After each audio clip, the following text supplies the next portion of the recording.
मुंबई में वैश्विक समुद्री भारत शिखर सम्मेलन का प्रधानमंत्री ने किया उद्घाटन। 23,000 करोड़ रुपए से अधिक की परियोजनाओं को दी सौगात।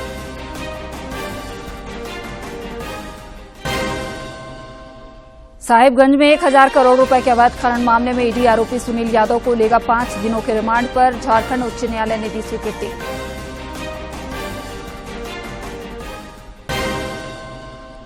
खड़गपुर और चक्रधरपुर रेल मंडल में विकास कार्यों के लिए मेगा ब्लॉक के चलते 30 अक्टूबर से कई ट्रेनें होंगी प्रभावित। कई ट्रेनें रद्द और कुछ मार्ग पर परिवर्तन।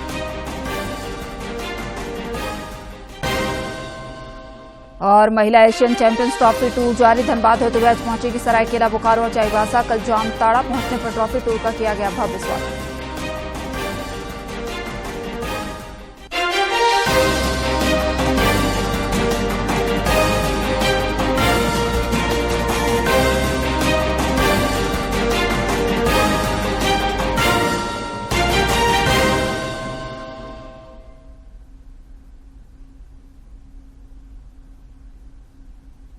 नमस्कार, खबरें झारखंड में आपका स्वागत है। मैं हूं आपके साथ प्रियंका मिश्रा। और अब समाचार विस्तार से। प्रधानमंत्री नरेंद्र मोदी ने आज वीडियो कॉन्फ्रेंसिंग के माध्यम से ग्लोबल मैरीटाइम इंडिया शिखर सम्मेलन के तीसरे संस्करण का उद्घाटन किया। इस दौरान प्रधानमंत्री ने इंडियन मैरीटाइम ब्लू इकोनॉमी के लिए दीर्घकालिक खाका अमृतकाल विजन 2047 का भी अनावरण किया। एक खाका बंदरगाह सुविधाओं में वृद्धि, सतत प्रणालियों का विस्तार और अंतर्राष्ट्रीय सहयोग को सुविधाजनक बनाने के उद्देश्य से किया गया है। रणनीतिक पहल की रूपरेखा तैयार करता है। इस दौरान प्रधानमंत्री ने अपने संबोधन में कहा कि भारत की अर्थव्यवस्था लगातार मजबूत हो रही है।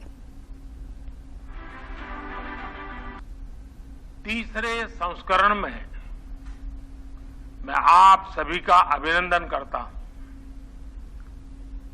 इससे पहले जब हम 2021 में मिले थे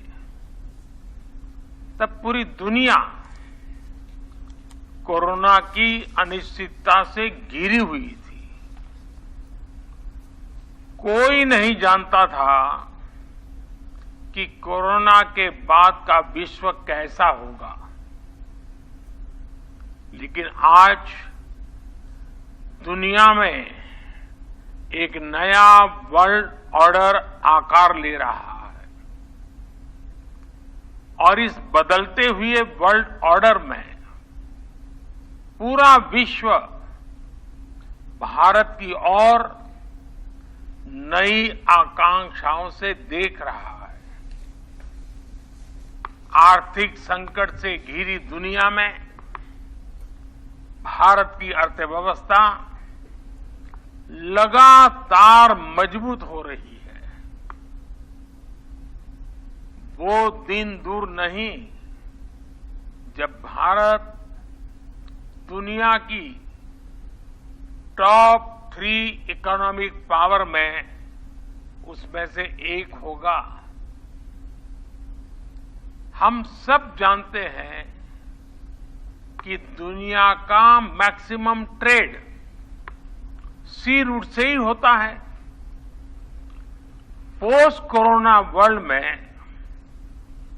आज दुनिया को भी रिलायबल और रेजिलिएंट सप्लाई चेन्स की जरूरत है।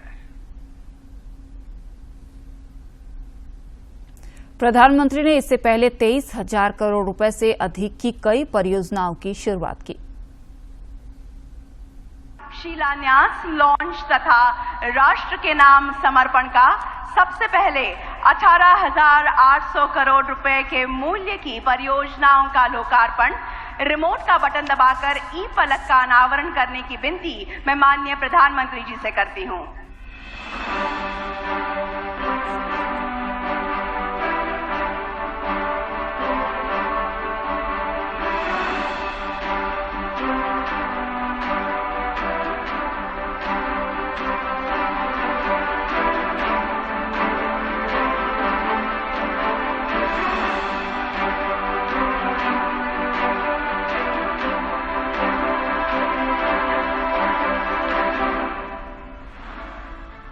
Today, Honorable Prime Minister Shri Narendra Modi has dedicated inaugurated and laid foundation stones of 21 projects worth 18,800 crore rupees.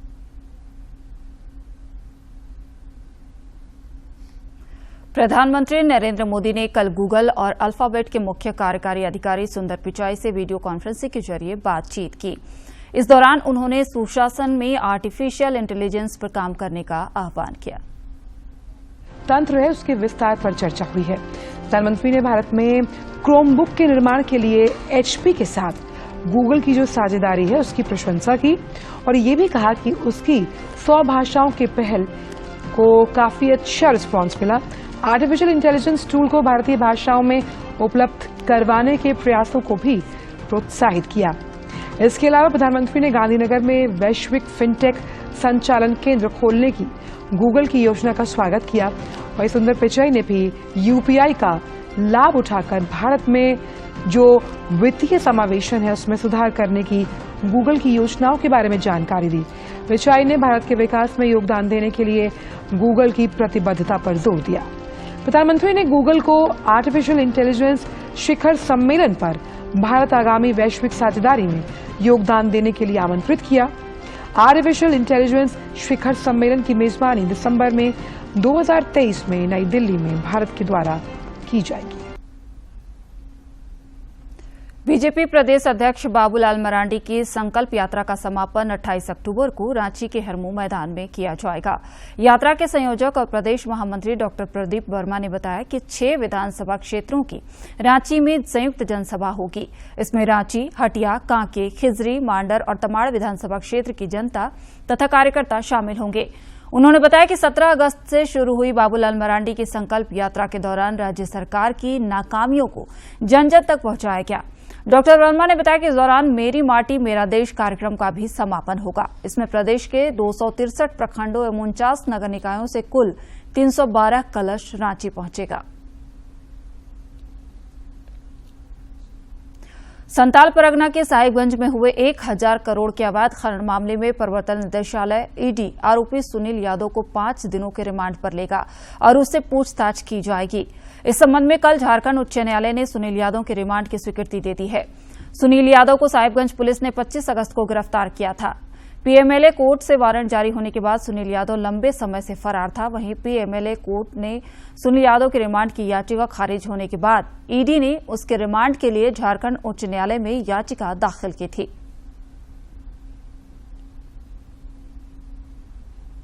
Ranchi के उपायुक्त राहुल कुमार सिन्हा ने कल भू अर्जन से संबंधित मामलों की समीक्षा की। उन्होंने रांची रेलवे स्टेशन के दूसरे पहुंच पथ की समीक्षा के दौरान पथ निर्माण विभाग के अभियंता ने बताया कि कुल 2 रैयतों द्वारा निर्माण कार्य में बाधा उत्पन्न किया जा रहा है। इसकी सूची पदाधिकारी को दे दी गई है। इस पर उपायुक्त ने तत्काल मुआवजा भुगतान करने का निर्देश दिया। वहीं कांटा टोली सिरम टोली फ्लाईओवर निर्माण में 11 आवेदनों की जांच करने और भुगतान से पूर्व सभी कार्रवाई पूरा करने का निर्देश भी दिया गया। इसके अलावा बिरसा मुंडा हवाई अड्डा विस्तारीकरण परियोजना के लिए उपायुक्त ने रैयतों को शीघ्र मुआवजा भुगतान करने का निर्देश दिया।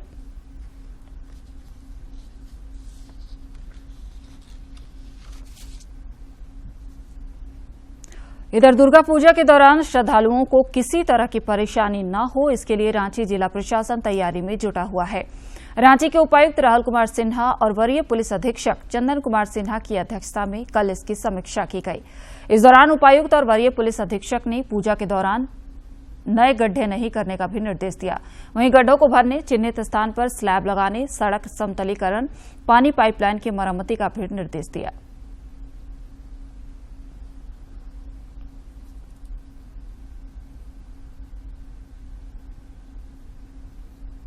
डिपार्टमेंट सभी को बुलाकर उन सभी बिंदुओं पर विस्तार से चर्चा की गई कि उनके द्वारा क्या कार्रवाई की गई है और सभी विभागों ने भी जहां पे सड़कों की मरम्मति की आवश्यकता है वहां मरम्मत करना शुरू कर दिया है। जहां पे सड़क मरम्मति के दौरान बिल्डिंग कंस्ट्रक्शन मटेरियल काफी बड़े पैमाने पे रखे हुए की सूचना मिली, उनको भी हटाकर या कम से कम उसको सेव करने की कार्रवाई शुरू कर दी गई है। गड्ढों को भरने की कार्रवाई शुरू कर दी गई है।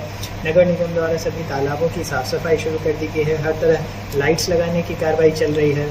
बिजली विभाग को यह इंश्योर करने के लिए कहा गया है कि 4-5 दिनों तक जब तक पूजा पंडालों का दर्शन करने के लिए लोग आते रहें, उस समय पूरे शहर में बिल्कुल भी बिजली गुल नहीं हो और अपनी नियमित टीम से लगातार पेट्रोल। बीजेपी नेता अभय सिंह को झारखंड उच्च न्यायालय से जमानत मिलने के बाद कल शाम वो घाघीडीह सेंट्रल जेल से बाहर आए। इसके बाद पार्टी कार्यकर्ता और समर्थकों ने उनका स्वागत किया। इस दौरान पत्रकारों से बातचीत में श्री सिंह ने कहा कि उन्हें न्यायपालिका पर पूरा विश्वास है। उन्होंने कहा कि उन्हें राजनीतिक षड्यंत्र और जिला प्रशासन की मिलीभगत कर गिरफ्तार किया गया था। 6 महीने नहीं 6 वर्ष बंद कर दो, लेकिन हर बार में हर रोम का रोआ जो है वो हमेशा जय श्री। पश्चिमी Singhbhum chamber of commerce and industries के सत्र 2023-25 के लिए नवनिर्वाचित पदाधिकारियों एवं कार्य समिति सदस्यों का मिलन समारोह कल संपन्न हुआ। मिलन समारोह में सत्र 2023-25 के लिए निर्वाचित पदाधिकारियों एवं कार्य समिति सदस्यों ने पूर्व अध्यक्ष मुरलीधर केडिया, AK श्रीवास्तव, निर्मल काबरा, उमेश कावंटिया, अशोक भालोटिया के समक्ष अपनी नई जिम्मेदारियों को पूरा करने के लिए एक नए लक्ष्य को लेकर आगे बढ़ने की प्रेरणा के साथ नए सत्र का आगाज किया। इसके बाद सत्र 2021-23 के लिए तैयार चैम्बर स्मारिका का विमोचन भी किया गया। कानून की गाज कानून मानने वालों पर गिरती है तो चैम्बर उस चीज का विरोध हर स्तर पर करेगा।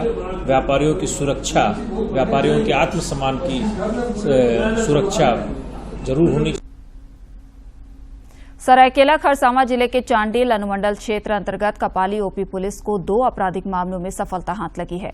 चांडिल के अनुमंडल पुलिस पदाधिकारी संजय सिंह ने बताया कि पुलिस ने दोनों ही मामलों में 2 अलग अलग आरोपियों को देसी पिस्टल और जिंदा गोली के साथ गिरफ्तार करने में सफलता हासिल की है। जो कुख्यात शूटर है और पेशेवर हत्यारा है, इसे पिस्तौल गोली के साथ पकड़ा गया है। हाल ही में इन्होंने जघन हत्या का अंजाम दिया था। कालिंदी का हत्या किया था लोगों में, और उसी में ये फिरार चल रहे थे और फिर से ये कोई अपनी प्लानिंग कर रहे थे। इसकी जानकारी हम लोग समय रहते तक दी और इसे पकड़ लिया गया। इसके विरुद्ध पहले से भी मामले दर्ज हैं और ये शुद्ध रूप से क्रिमिनल है, अपराधी है और ये पैसा लेकर सुपारी की लत का काम करता है। दक्षिण पूर्व रेलवे के खड़गपुर और चक्रधरपुर रेल मंडल में विकास कार्यों के लिए ब्लॉक लिया जाएगा। इस कारण कई ट्रेनें प्रभावित रहेंगी। बरकाकाना टाटानगर खड़गपुर पैसेंजर स्पेशल 30, 31 अक्टूबर तथा 3 नवंबर और 5 से 10 नवंबर तक रद्द रहेगी। कई ट्रेनों को मार्ग में भी परिवर्तन किया गया है। इसमें रांची हावड़ा एक्सप्रेस, अजमेर संतरागाछी एक्सप्रेस, नई दिल्ली भुवनेश्वर और आनंद विहार पुरी एक्सप्रेस शामिल हैं। कुछ ट्रेनों के समय में भी परिवर्तन किया गया है। इसमें हावड़ा रांची एक्सप्रेस और टाटा नगर बरकाकाना पैसेंजर स्पेशल ट्रेन शामिल है। इधर बाल विवाह मुक्त भारत अभियान के तहत कल कई जिलों में कार्यक्रम का आयोजन किया गया, जिसमें इस सामाजिक कुरीति से मुक्ति का संकल्प लिया गया।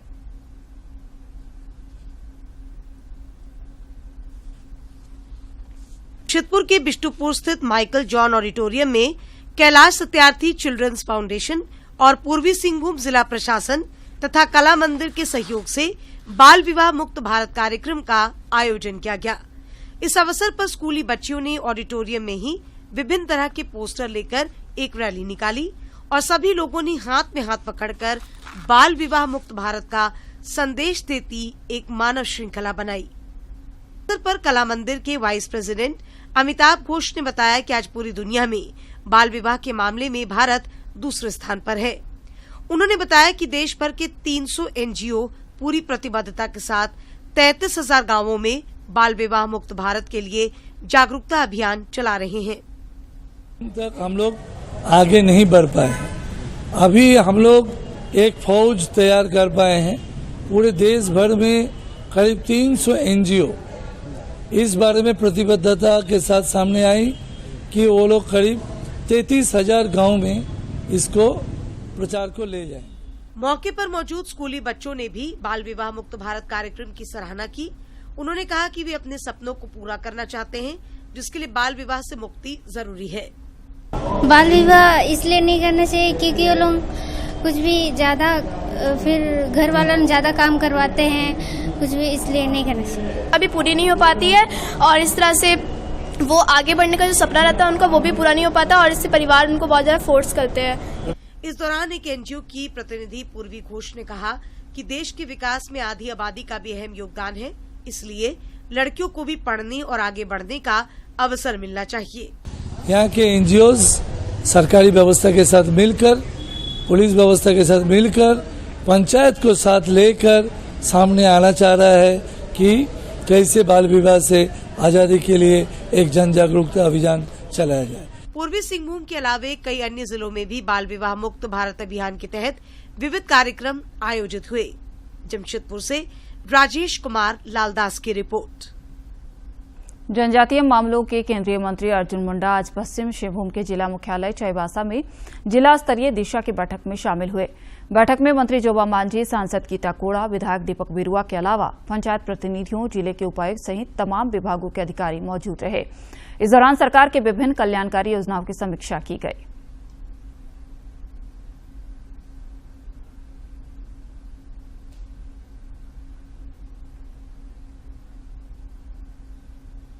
संस्कृति मंत्रालय भारत सरकार के तहत कार्यालय राष्ट्रीय विज्ञान संग्रहालय परिषद की ओर से नई दिल्ली में मिलेट्स पर राष्ट्रीय संगोष्ठी का आयोजन किया गया।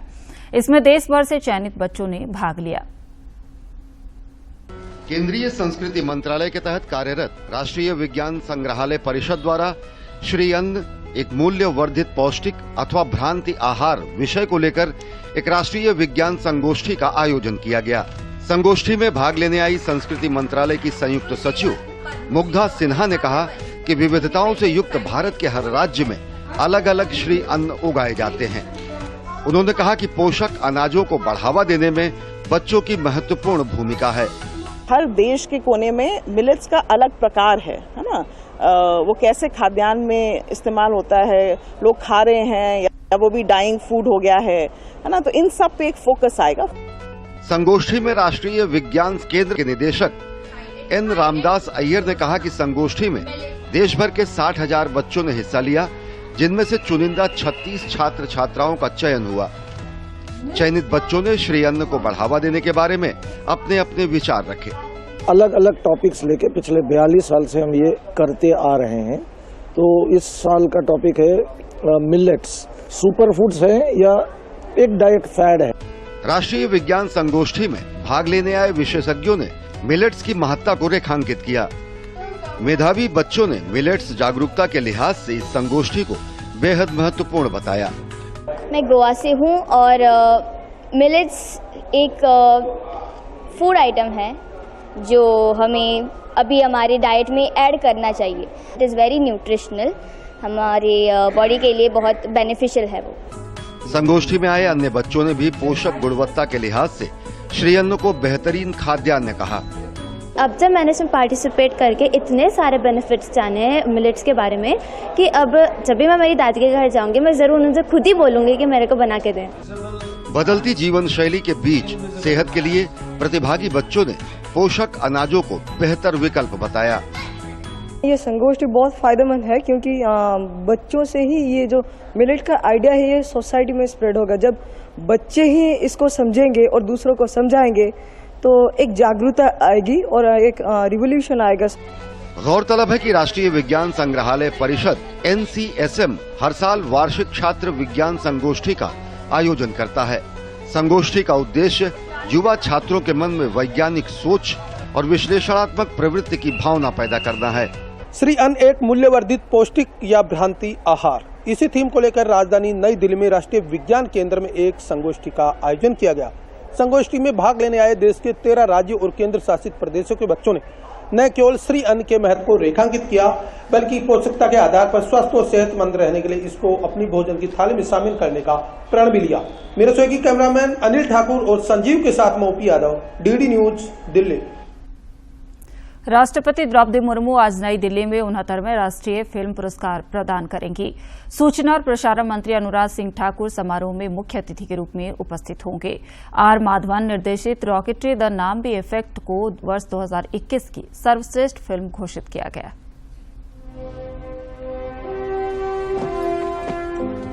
69वें राष्ट्रीय फिल्म पुरस्कारों में भारत के सर्वश्रेष्ठ सिनेमा को सम्मानित किया जाएगा। प्रतिष्ठित अभिनेत्री वहीदा रहमान को सिनेमा का सर्वोच्च सम्मान दादा साहेब फाल्के पुरस्कार से नवाजा जाएगा। पुष्पा फिल्म के लिए अल्लू अर्जुन को सर्वश्रेष्ठ अभिनेता चुना गया है।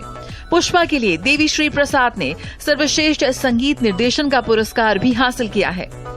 सर्वश्रेष्ठ अभिनेत्री का पुरस्कार दिया जाएगा फिल्म गंगूबाई काठियावाड़ी के लिए आलिया भट्ट को और फिल्म मिमी के लिए कृति सनन को। मिमी के लिए पंकज त्रिपाठी को सर्वश्रेष्ठ सह अभिनेता चुना गया है। रॉकेटरी नाम्बी इफेक्ट्स को बेस्ट फीचर फिल्म चुना गया है और इसके लिए बतौर डायरेक्टर आर माधवन को भी पहली बार इस सम्मान से नवाजा जाएगा।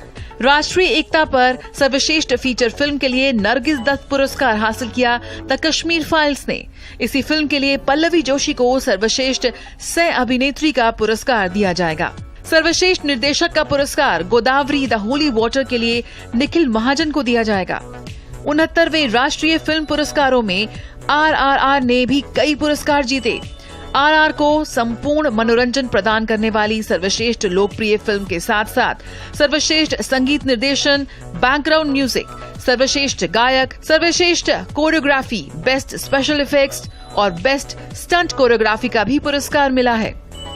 सर्वश्रेष्ठ बाल कलाकार का पुरस्कार हासिल किया है भाविन रबारी ने फिल्म छेलो शो के लिए। छेलो शो को सर्वश्रेष्ठ गुजराती फिल्म का पुरस्कार भी हासिल हुआ है। 2021 was a year which was affected by COVID in a way, but we got a tremendous response from the film industry. We got about 280 feature films in 20 languages and several non-feature films also. So the competition was pretty stiff, and the jury has done an excellent job in picking up the best of the lot. Sahibganj जिले में jute की खेती की अपार संभावनाओं को देखते हुए कृषि विभाग निरंतर बढ़ावा देता आ रहा है। जिला कृषि पदाधिकारी प्रमोद एक्का ने बताया कि जूट की खेती को बढ़ावा देने के लिए इस वर्ष 1623 हेक्टेयर में जूट की उन्नत किस्म के दियारा क्षेत्र में खेती कराई गई है। इसके माध्यम से किसानों के बीच में उन्नत किस्म का जूट का बीज मुहैया कराया गया है और उसी बीज से लगभग 1623 हेक्टेयर भूमि में यहाँ जूट का इस बार खेती हुआ है। हम लोग अगले साल लक्ष्य रखे हैं कि वो डबल हो जाएगा जूट का जो खेती है वो, और चूंकि ये बहुत ही उसके लिए अच्छा क्षेत्र माना जाता है। प्रधानमंत्री नरेंद्र मोदी 29 अक्टूबर को मन की बात कार्यक्रम के जरिए देशवासियों के साथ अपने विचार साझा करेंगे। प्रधानमंत्री ने इस कार्यक्रम के लिए लोगों से अपने सुझाव देने के आग्रह किए हैं।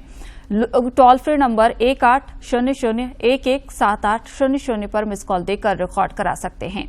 माईगॉव फोरम या नमो ऐप पर भी लोग अपने सुझाव दे सकते हैं। विकास आयुक्त अरुण कुमार सिंह ने कल मुख्यमंत्री हेमंत सोरेन से मुलाकात की। इस दौरान श्री सिंह ने महिला एशियन हॉकी चैंपियंस ट्रॉफी के लिए 5 नवंबर को होने वाले फाइनल मैच में मुख्य अतिथि के रूप में शामिल होने के लिए सीएम को आमंत्रित किया। झारखंड महिला एशियन चैंपियंस ट्रॉफी टूर लगातार जारी है। ट्रॉफी टूर का आज धनबाद में अनावरण किया गया है। दोपहर बाद यह ट्रॉफी सरायकेला, बोकारो और चाईबासा पहुंचेगी। इससे पहले कल जामताड़ा पहुंचने पर ट्रॉफी टूर का भव्य स्वागत किया गया था।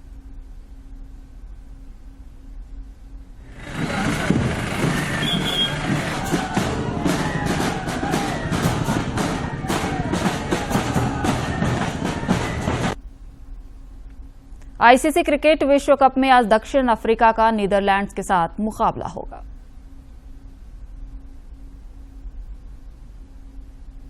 दो मुकाबले खेले हैं। बात अगर दक्षिण अफ्रीका की करें तो ये टीम श्रीलंका और ऑस्ट्रेलिया को हरा कर आ रही है। वहीं दूसरी ओर अंक तालिका में अंतिम पायदान पर स्थित नीदरलैंड्स को अब तक एक भी जीत नसीब नहीं हुई। ऐसे में नीदरलैंड्स की नजर टूर्नामेंट में पहली जीत हासिल करने पे होगी। तो वहीं दक्षिण अफ्रीका की टीम जीत की हैट्रिक लगाने के इरादे से मैदान पर उतरेगी। इससे पहले कल लखनऊ में खेले गए मुकाबले में ऑस्ट्रेलिया ने श्रीलंका को 5 विकेट से हरा दिया। 5 विकेट खोकर 36वें ओवर में हासिल कर लिया। ऑस्ट्रेलिया की शुरुआत अच्छी नहीं रही थी। डेविड वार्नर 11 और स्टीव स्मिथ 0 पर पवेलियन लौट गए। हालांकि इसके बाद मिशेल मार्श ने मार्नस लाबुशेन के साथ मिलकर पारी को संभाला। मार्श ने अपना अर्धशतक पूरा किया। वो 52 रन बनाकर रन आउट हुए। मार्च के आउट होने के बाद लाबुशेन और जोश इंग्लिश ने रन बनाने का सिलसिला जारी रखा। लाबुशेन ने 40 रन बनाए तो वहीं इंग्लिश ने 58 रनों की शानदार पारी खेली। इससे पहले श्रीलंका ने टॉस जीतकर पहले बल्लेबाजी का फैसला किया।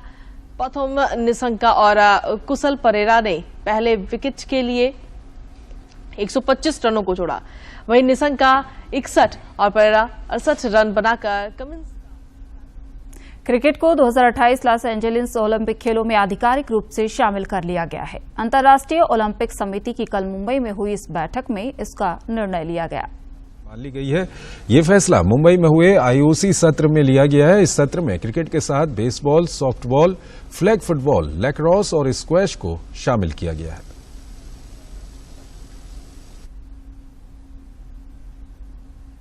राज्य में दुर्गा पूजा के दौरान बारिश होने की संभावना नहीं है। मौसम विभाग ने 22 अक्टूबर तक राज्य में मौसम शुष्क रहने का अनुमान जताया है। इस दौरान आसमान साफ रहेगा। पिछले 24 घंटे के दौरान डाल्टनगंज में अधिकतम तापमान सर्वाधिक 35.4 डिग्री सेल्सियस रिकॉर्ड किया गया। वहीं रांची में सर्वाधिक न्यूनतम तापमान रांची के कांके में 16.5 डिग्री सेल्सियस दर्ज किया गया।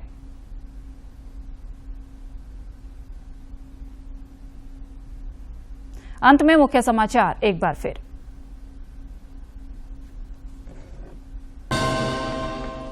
मुंबई में वैश्विक समुद्री भारत शिखर सम्मेलन का प्रधानमंत्री ने किया उद्घाटन। 23,000 करोड़ रुपए से अधिक की कई परियोजनाओं की दी सौगात।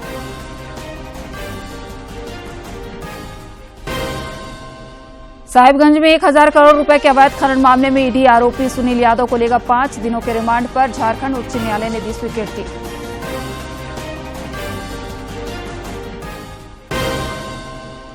खड़गपुर और चक्रधरपुर रेल मंडल में विकास कार्यों के लिए मेगा ब्लॉक के चलते 30 अक्टूबर से कई ट्रेनें होंगी प्रभावित। कई ट्रेनें रद्द और कुछ का मार्ग परिवर्तन।